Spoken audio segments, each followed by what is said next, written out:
दुनिया के कुछ राज ऐसे हैं जो समय के साथ पुराने तो होते गए, लेकिन उनका जवाब आज तक नहीं मिला।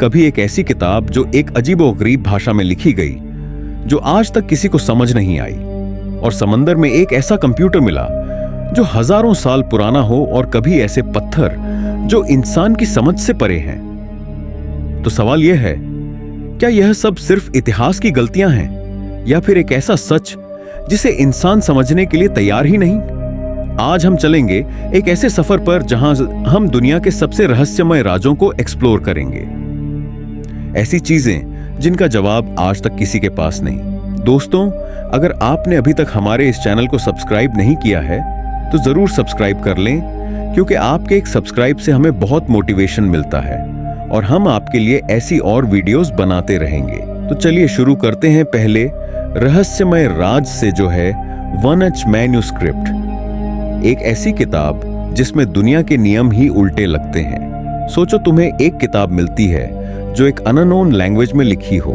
जिसमें अजीबोगरीब पौधों की तस्वीरें बनाई गई हों, और जिसका मतलब समझने की कोशिश में दुनिया के जाने माने साइंटिस्ट भी फेल हो गए हों। यही है वन एच मैन्यूस्क्रिप्ट, दुनिया की सबसे रहस्यमय किताब।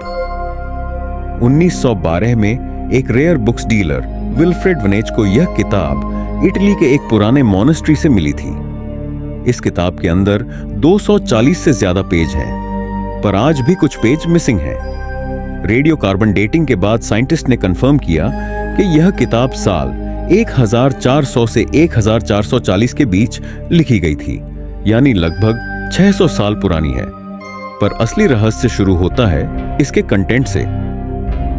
आखिर किताब के अंदर क्या है, आइए जानते हैं। हर पेज पर एक अननोन स्क्रिप्ट लिखा हुआ है। यह लैंग्वेज दुनिया के किसी भी कल्चर, किसी भी सिविलाइजेशन से मैच नहीं करती। इसमें ऐसे सिंबल्स और अल्फाबेट्स हैं जो इंसान ने कभी पहले नहीं देखे, और तस्वीरें कुछ अजीब और अनोखे पौधों की बनाई गई हैं जो रियलिटी में कहीं मौजूद ही नहीं। कुछ पेजेस पर एस्ट्रोलॉजिकल डायग्राम्स हैं, ऐसे स्टार्स और गैलेक्सीज जो मिडिवल यूरोप के लोग जानते ही नहीं थे। सबसे हैरान करने वाली बात, कुछ इलस्ट्रेटमेंट्स में naked woman strange green liquid में स्नान करती हुई दिखाई गई हैं, जिनके आसपास ट्यूब और पाइप्स जैसी चीजें बनी हैं, जैसे किसी अननोन टेक्नोलॉजी का स्केच हो। कुछ लोग मानते हैं कि यह किताब एक एलियन सिविलाइजेशन का मैसेज है जो हम समझ नहीं पा रहे, और कुछ लोग मानते हैं शायद यह एक ऐसी एंशिएंट सभ्यता का रिकॉर्ड है जो खत्म हो गई, और उसकी लैंग्वेज हमारे लिए ही हमेशा के लिए खो गई। कुछ हिस्टोरियंस कहते हैं कि शायद यह एक मेडिवल मेडिकल गाइड है जो वोम्स, हेल्थ और हर्बल मेडिसिन पर लिखी गई थी। पर अगर ऐसा होता तो लैंग्वेज डिकोड हो जाती। कुछ एक्सपर्ट्स बोलते हैं कि शायद ये एक फेक मैन्यूस्क्रिप्ट है जो मिडिवल जमाने में पैसा बनाने के लिए लिखी गई। पर सवाल उठता है, एक फेक किताब में इतना कॉम्प्लेक्स लैंग्वेज और सिस्टमैटिक सिंबल्स क्यों लिखे जाते? 100 साल से ज्यादा हो गए, पर इस किताब का कोड अब तक ब्रेक नहीं हुआ। आर्टिफिशियल इंटेलिजेंस और मॉडर्न क्रिप्टोग्राफी के बावजूद वन एच मैन्यूस्क्रिप्ट एक अनसॉल्व्ड पजल है। और सबसे बड़ी बात, हर पेज देखने पर लगता है जैसे इसमें कोई हिडन नॉलेज है जो इंसान से छुपाया गया हो, जैसे यह किताब किसी और दुनिया की साइंस हो। Number 2, Nazca lines. सोचो, एक ऐसा रेगिस्तान जहां मिट्टी और पत्थर के बीच जमीन पर खींचे गए लकीरों से इतने बड़े बड़े डिस्क बने हैं कि उन्हें सिर्फ आसमान से ही देखा जा सकता है। यह है नास्का लाइंस, जो पेरू के नास्का डेजर्ट में पाए गए हैं। जमीन पर चलने वाले इंसान को यह लाइंस बस रैंडम और अजीब सी खुदाई लगती है, लेकिन जब 1930 के आसपास पहली बार एयरप्लेन्स ने नास्का के रेगिस्तान के ऊपर से उड़ान भरी, तो उन्होंने एक हैरतअंगेज खुलासा किया। वहां पूरे डेजर्ट में 300 से ज्यादा ज्योमेट्रिकल शेप्स, एनिमल्स और मिस्टीरियस फिगर्स बने हुए थे। सोचो, किसी ने एक इंसान की शक्ल, एक मंकी, एक जॉइंट हमिंग बर्ड और एक स्पाइडर रेगिस्तान की जमीन पर खींच दिए, और वो भी इतने बड़े स्केल पर कि उन्हें सिर्फ आसमान से ही समझा जा सकता है। ये लाइंस नास्का सिविलाइजेशन 200 BCE से 600 CE के लोगों ने बनाई थी। रेगिस्तान की अपर लेयर एक तरह की रेडिश ब्राउन मिट्टी से भरी है। अगर इस लेयर को हटा दिया जाए तो नीचे से एक हल्का ग्रे वाइट सरफेस निकलता है। नासका के लोगों ने इसी सरफेस को एक्सपोज करके लाइंस बनाई। लेकिन सवाल यह है, इतने बड़े और परफेक्ट डिजाइन उन्होंने बनाए कैसे?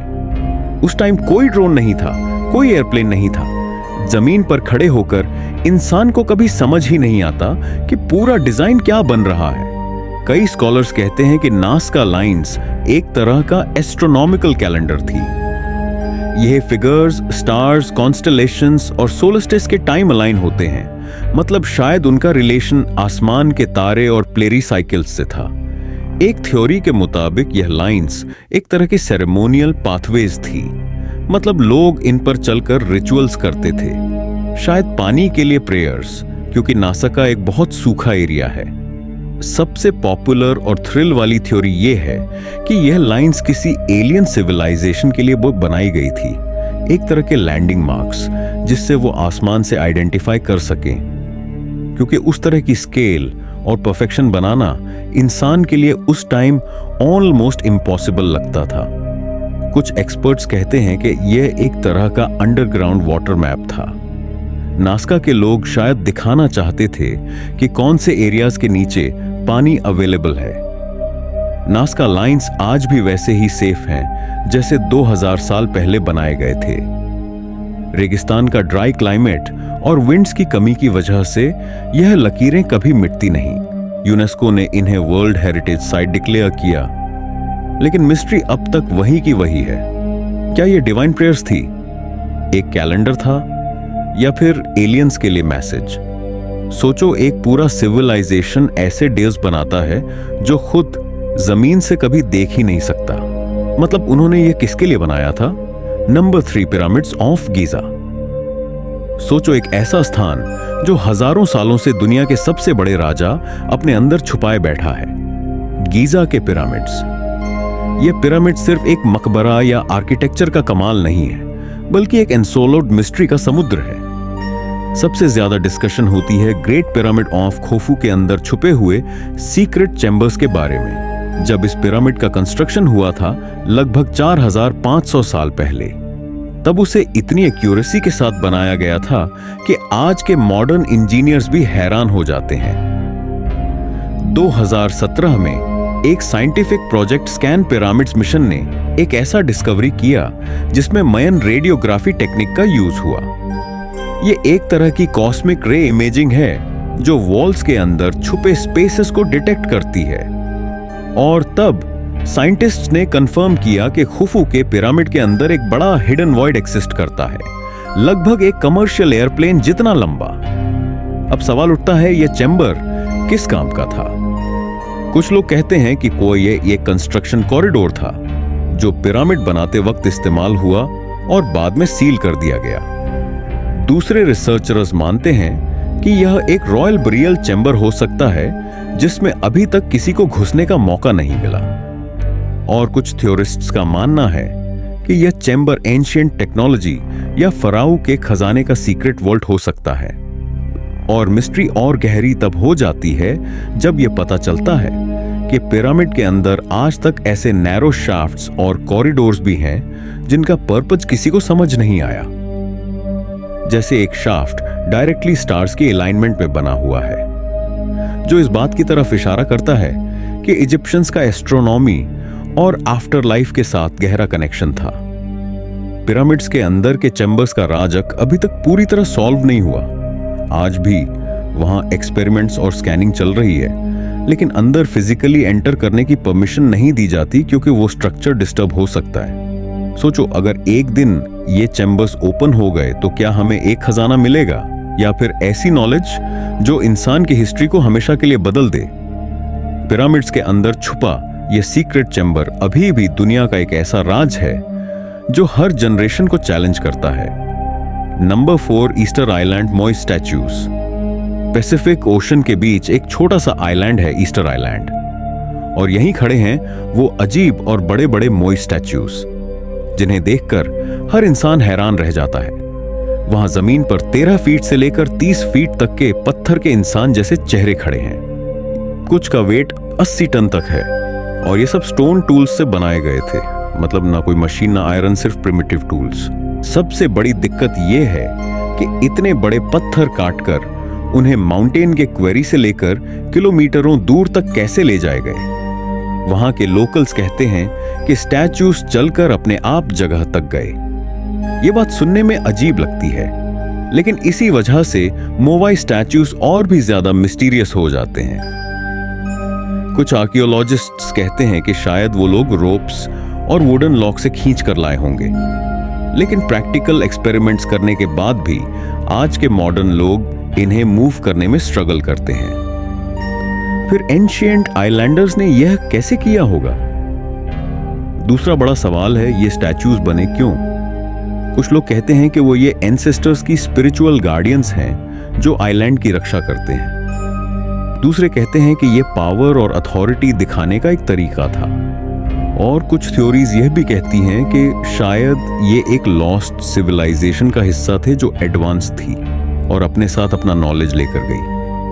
और भी डरावनी बात यह है कि रिसर्चर्स कहते हैं इन स्टैच्यूज के नीचे पूरे बॉडीज भी हैं, सिर्फ हेड्स नहीं। जमीन के अंदर दबे हुए बड़े टॉर्सो पार्ट्स भी मिलते हैं जो बताते हैं कि स्टैच्यूज असल में इंसान के पूरे शरीर का रिप्रेजेंटेशन थे। मतलब सेंचुरीज तक लोग समझते रहे कि यह सिर्फ बड़े हेड्स हैं, लेकिन सच और भी गहरा निकला। रात के वक्त जब हवा तेज चलती है और समुंदर की लहरों की आवाज आती है, मोई स्टैच्यूज एकदम जिंदा जैसे लगते हैं, जैसे वो अपनी आंखों से तुम्हें घूर रहे हो। Number 5, Bermuda triangle. Atlantic ocean के एक हिस्सों में एक ऐसा ट्रायंगुलर एरिया है जिसे बरमूडा ट्रायंगल या डेविल्स ट्रायंगल कहा जाता है। इसके 3 पॉइंट्स हैं, फ्लोरिडा, बरमूडा और पटोरिको। और इन तीनों पॉइंट्स को मिला दो तो बनता है एक विशाल समुद्री त्रिकोण, जिसमें कई जहाजों और हवाई जहाजों ने बिना किसी निशान के गायब होकर दुनिया को हमेशा हैरान कर दिया। सबसे ज्यादा मशहूर केस 1945 में हुआ था। Flight 98 5 American navy bombers training mission के लिए निकले थे। कम्युनिकेशन में उन्होंने बोला कि कंपास काम नहीं कर रहा, डायरेक्शन क्लियर नहीं हो रही। फिर कुछ घंटों बाद उनका कांटेक्ट डिस्कनेक्ट हो गया और उन सबके प्लेन्स बिना किसी ट्रेस के वैनिश हो गए। और सबसे हैरानी की बात, उन्हें ढूंढने जो रेस्क्यू टीम गई थी वो प्लेन भी वहीं गायब हो गए। सिर्फ प्लेन्स ही नहीं बल्कि अनेक शिप्स भी यहां से वैनिश हो चुके हैं। यूएसएस साइक्लोप्स एक बहुत बड़ा नेवी शिप जिसमें 300 से ज्यादा लोग थे, बिना किसी एएसओएस सिग्नल के बरमूडा ट्रायंगल में खो गया। ना तो कोई शिपरेक मिला, ना कोई डेड बॉडी, बस एक पूरा का पूरा शिप हवा में गायब हो गया। कुछ साइंटिस्ट्स कहते हैं कि यहाँ के मैग्नेटिक फील्ड्स कंपास और नेविगेशन इंस्ट्रूमेंट्स को डिस्टर्ब कर देते हैं। Methane gas hydrates. Ocean floor के नीचे से मीथेन गैस निकलती है जो पानी का डेंसिटी चेंज कर देती है और शिप्स आसानी से डूब जाते हैं। कुछ थ्योरिस्ट्स मानते हैं कि यह एरिया एक एलियन बेस है जहां से वे इंसानों को अपने एक्सपेरिमेंट्स के लिए ले जाते हैं। एक और थ्योरी यह कहती है कि बरमूडा ट्रायंगल एक प्राचीन लॉस्ट सिटी अटलांटिस की एडवांस टेक्नोलॉजी के ऊपर है जो अभी भी एक्टिव है। हजारों इन्वेस्टिगेशंस के बाद भी बरमूडा ट्रायंगल का असली राज अभी तक खुला नहीं। कई एक्सपर्ट्स कहते हैं कि यह सब बस नेचुरल एक्सप्लेनेशंस हैं, लेकिन सच ये है जितने भी केस यहां रिपोर्ट हुए हैं उनका पूरा पूरा जवाब किसी के पास नहीं है। Number 6, shroud of Turin. दोस्तों, अब चलते हैं एक ऐसे राज की तरफ जो धर्म, साइंस और हिस्ट्री तीनों को हमेशा से कंफ्यूज करता आया है। यह राज है श्राउड ऑफ ट्यूरिन, एक पुराना कपड़ा जो दुनिया भर में सबसे ज्यादा डिबेट और रिसर्च का सब्जेक्ट बना हुआ है। सोचो, एक ऐसा कपड़ा जो इतना पुराना है कि उस पर एक आदमी की पूरी बॉडी का फेंट सा इमेज दिखाई देता है। यह कपड़ा इटली के ट्यूरिन शहर में रखा गया है और इसी वजह से इसे श्राउड ऑफ ट्यूरिन कहा जाता है। बहुत से लोग मानते हैं कि यह वही कपड़ा है जिसमें जीसस क्राइस्ट को उनकी डेथ के बाद लपेटा गया था। इस राउट पर एक लंबे दाढ़ी वाले आदमी की पूरी बॉडी की आउटलाइन नजर आती है, जैसे किसी ने फोटो खींचकर कपड़े पर छाप दी हो। उस इमेज में आदमी के चेहरे, हाथ, पैर और पीठ तक के निशान दिखते हैं। और सबसे हैरत की बात यह है कि उस आदमी के शरीर पर वही वंड्स हैं जो बाइबल में जीसस के क्रूसिफिकेशन के वक्त बताए गए हैं। हाथों और पैरों पर कीलों के छेद, पीठ पर मार के निशान और सिर पर कांटों का ताज। साइंस ने इसको समझने की बहुत कोशिश की है।